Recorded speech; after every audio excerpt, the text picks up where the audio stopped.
Somewhere, more than 1 million years ago, a person went still in the dark. Not because they heard something, because they couldn't see anything. And that was worse. We will never know their name, but we know almost exactly what their eyes were working with and what was working against them. A leopard sees 7 to 8 times better in the dark than you do, at any age, no matter how long you wait for your eyes to adjust. For every cell in your eye built to catch detail, you've got about 20 built to catch faint light. A lion's eyes run that same ratio 10 times higher. You are for roughly a third of every day you're alive, the weakest thing in the room. In 2011, a biologist named Craig Packer pulled together the largest data set of lion attacks ever assembled, working with Tanzania's Wildlife Research Institute. He found something specific. Attacks didn't spike on the darkest nights of the month. They spiked hardest in the weeks right after a full moon, when moonrise starts creeping later and later each evening. That meant the exact hours people were usually outside, dusk until around 10 at night, stayed pitch black. That's when the lions came. It's one of the leading explanations for something almost every human carries without being taught it, a fear of the dark that shows up in toddlers who have never read a scary story or seen a single horror movie. It just arrives, fully built, like it was waiting. So the fear was correct. The dark really was trying to kill you. But here's what doesn't add up. Humans solved that problem almost 2 million years ago, give or take. And they didn't just survive the night after that. They built an entire second life inside it. Stories that get repeated for generations. Songs sung only after dark. Gods invented out of nothing but starlight and shadow. None of that comes from we found a way to not get eaten. Something else happened in that firelight. Something that had nothing to do with lions at all. Start with the oldest hard evidence we have, Wonderwerk Cave, South Africa, a tunnel running 140 meters back into a hillside, used on and off by early humans for almost 2 million years. In 2012, archaeologists led by Michael Chazan at the University of Toronto found microscopic ash 30 meters deep inside that cave, sealed into a layer dated to about 1 million years old. Burnt bone next to it, heat-cracked stone tools, nothing a wildfire could have reached on its own. Then, just weeks before this video, that timeline cracked open again. A new study dug into an even older layer of the same cave, one researchers call Stratum 11, and found the same burn signature, dated to somewhere between 1.07 and 1.79 million years old. The oldest confirmed fire use on Earth just got pushed back, again, from the same cave, twice. And these weren't modern humans doing this. This was almost certainly Homo erectus, a brain roughly 2/3 the size of yours, no language we found any trace of, no way yet to strike a fire from scratch. What they were doing instead was simpler and somehow harder, finding fire already burning in a lightning strike or a wildfire and carrying it home,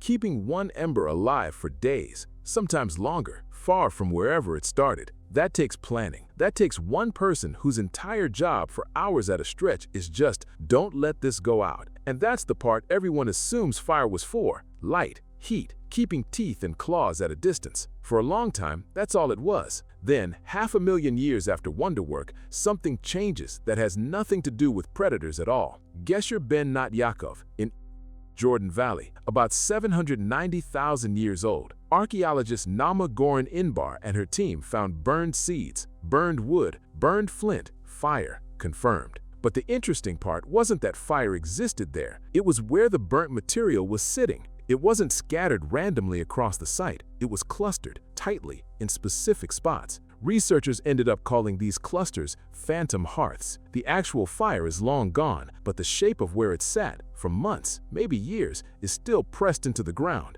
And around those phantom hearths, the whole site arranges itself. Food preparation happens close to the fire. Cracking nuts happens close to the fire. The loud, messy work of shaping stone tools happens off to the side, away from it. That's a floor plan, built around where the fire was sitting, 790,000 years before a single modern human existed. You don't need a floor plan to survive a lion. You need one once the fire has stopped being a shield and started being the center of everything. So what was actually happening at that center? 300,000 years later, at Kesem Cave in archaeologist Ron Barkai found the next jump, the same hearth spot, used over and over, day after day, kept burning without a break. Fire had stopped being an event. By then, it was furniture, always on.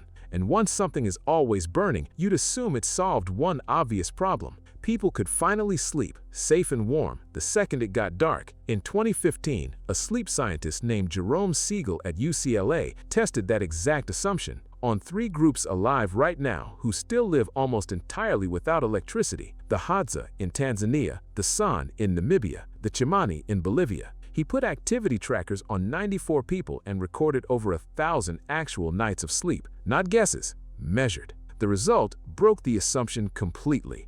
These groups slept less than most people in cities do, around 6 hours a night on average, less than doctors recommend for anyone. And not one of the groups went to sleep at sunset. Every single group waited on average more than 3 hours after dark before lying down. 3 hours, every single night, sitting in the dark, awake, doing none of the things fire was originally invented to protect against. That gap didn't exist before fire. There was nothing to fill 3 extra hours of darkness with until there was light to do it by. So the real question was never whether fire helped people sleep. It's what people filled that gap with every night for close to 1 million years before anyone wrote any of it down. In 2014, an anthropologist named Polly Weissner, who had spent 40 years among the Juhoansi Bushmen of the Kalahari, finally compared what they talked about by day against what they talked about by firelight at night. Not guesses, recorded conversations, close to 200 of them, with help from anthropologist Robin Dunbar. The difference wasn't small.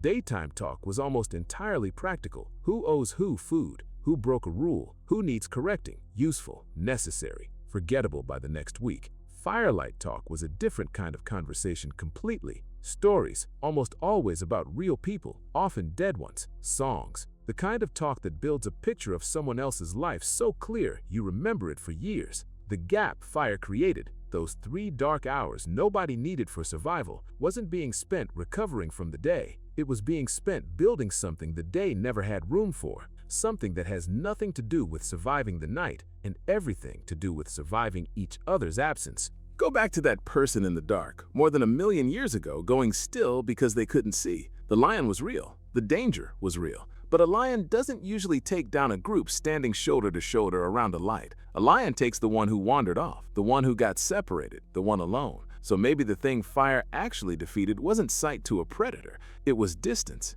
Distance from everyone else. Fire is the first thing in human history that didn't just block a danger, it physically pulled bodies into one circle on a forced schedule every single night for hundreds of thousands of years. No other survival behavior required that. You don't need to stand in a ring to avoid a lion. You need to stand in a ring if the thing you're now avoiding is being alone in the dark with no one watching your back. And once you've got a group stuck together for 3 idle hours, faces lit just enough to read each other but too dim to get real work done, something has to fill that time. So it became talk. Not the corrective, score-keeping talk of daylight, the kind that builds shared memory, the kind that lets you carry a person you'll never meet inside your own head, just from hearing their story told well enough. Anthropologists have a name for that skill, theory of mind.